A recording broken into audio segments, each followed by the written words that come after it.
যে ইয়াজিদ কুখ্যাত জালেম ছিল, কুখ্যাত মুনাফিক ছিল,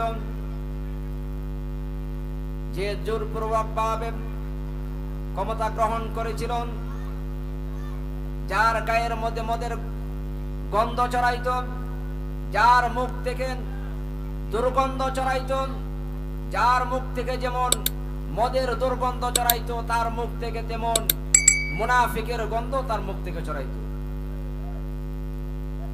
এরকম কুখ্যাত জালেম, কুখ্যাত মুনাফিক, তার সাথে যারা একত্রিত হয়ে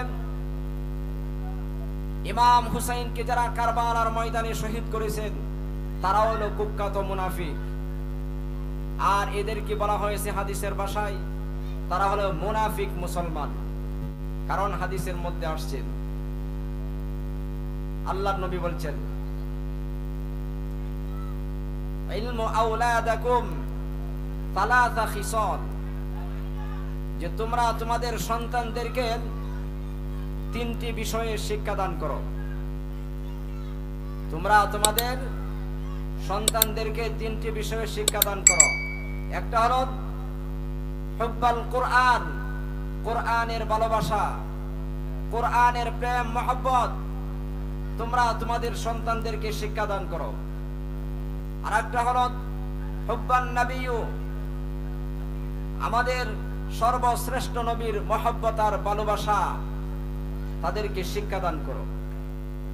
3 নম্বরে হলো হুব্বা আহলিল বাইত, আহলে বয়তের ভালোবাসা আর মহব্বত, প্রেম, আশেক, এগুলি তোমাদের সন্তানদেরকে তোমরা শিক্ষাদান করো। ছিল আমরা সকলেই জানি, যেটাকে বলা হয় শুহাদায়ে কারবালা।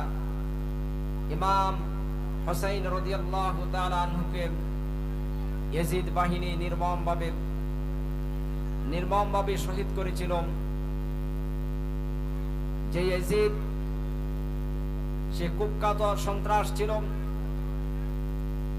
কুখ্যাত জালেম ছিল, কুখ্যাত মুনাফিক ছিল,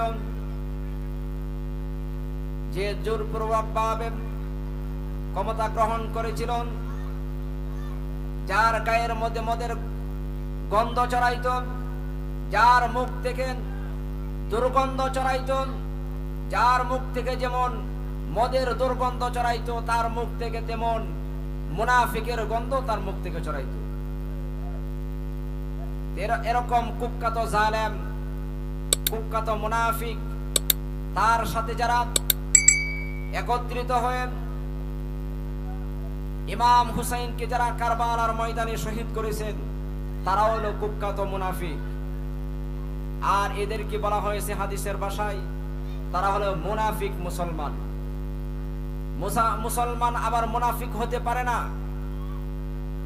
কিন্তু তাদেরকে আমরা বলি মুনাফিক মুসলমান। আসলে মুনাফিক যারা, তাদের ঠিকানা হলো সরাসরি জাহান্নাম। আল্লাহ তাআলা সূরাতুল মুনাফিকুন আল্লাহ তাআলা নাজিল করেন, এই মুনাফিকদেরকে সতর্ক করে বলছেন যে যারা মুনাফিকি করেছেন আর যারা ভবিষ্যতে করবেন, যারা অতীতে করছেন, যারা ভবিষ্যতে মুনাফিক করবেন, এরকম কৃষ্টি কালচার স্বভাব যাদের মধ্যে থাকবে, মুনাফিকি স্বভাব, তারা ঠিক তেমনি ভাবে জাহান্নামে যেতে হবে। এই জন্য আপনাদেরকে বলতেছি, আজকের এই মাহফিল হলো শুহাদায়ে কারবালার মাহফিল। আজকের মাহফিল হলো ইমাম হুসাইন আর হাসাইন আহলে বয়তের প্রেম ভালোবাসার মাহফিল। এই মাহফিল থেকে যারা দূরে থাকবেন, মনে করতে হবে তাদের ভিতরে আহলে বয়তের ভালোবাসা নেই। কারণ হাদিসের মধ্যে আসছেন, আল্লাহর নবী বলছেন, ইলমু আওলাদাকুম সালাসা খিসাল, যে তোমরা তোমাদের সন্তানদেরকে তিনটি বিষয়ে শিক্ষাদান করো। তোমরা তোমাদের সন্তানদেরকে তিনটি বিষয়ে শিক্ষাদান করো। একটা হলো হুব্বাল কোরআন, কোরআনের ভালোবাসা, কোরআনের প্রেম মহব্বত তোমরা তোমাদের সন্তানদেরকে শিক্ষাদান করো। আর একটা হলো হুব্বান নবিয়্যু, আমাদের সর্বশ্রেষ্ঠ নবীর মহব্বত আর ভালোবাসা, তাদেরকে শিক্ষাদান করো। 3 নম্বরে হলো হুব্বা আহলিল বাইত, আহলে বয়তের ভালোবাসা আর মহব্বত, প্রেম, আশেক, এগুলি তোমাদের সন্তানদেরকে তোমরা শিক্ষাদান করো। কিন্তু এখন সবচেয়ে বড় দুঃখের বিষয় হলো আমাদের ভিতরে হুব্বা আহলিল বাইত, আহলে বয়তের ভালোবাসা আর মহব্বতের অভাব আপনি আমার ভিতরে রয়েছে। আহলে বয়তের ভালোবাসা আর মহব্বত আপনি আমার মধ্যে থাকতে হবে। ইয়াজিদের মধ্যে আহলে বয়তের ভালোবাসা ছিল না। ইয়াজিদের সৈন্য সমর্থন যারা ছিল তাদের মধ্যেও ইমাম হুসাইনের আহলে বয়তের ভালোবাসা ছিল না। তাদের মধ্যে ছিল শুধু ক্ষমতার লোভ, তাদের মধ্যে ছিল মুনাফিকতার একটা স্বভাব, তাদের মধ্যে ছিল দুনিয়ার লোভ লালসা, তাদের মধ্যে ছিল দুনিয়া আসক্তের একটা স্বভাব। এই জন্য আমরা নিজেরাও আহলে বয়তদেরকে ভালোবাসবো, আমাদের সন্তানদেরকেও আহলে বয়তের ভালোবাসা এরকম শিক্ষা আমরা দান করব।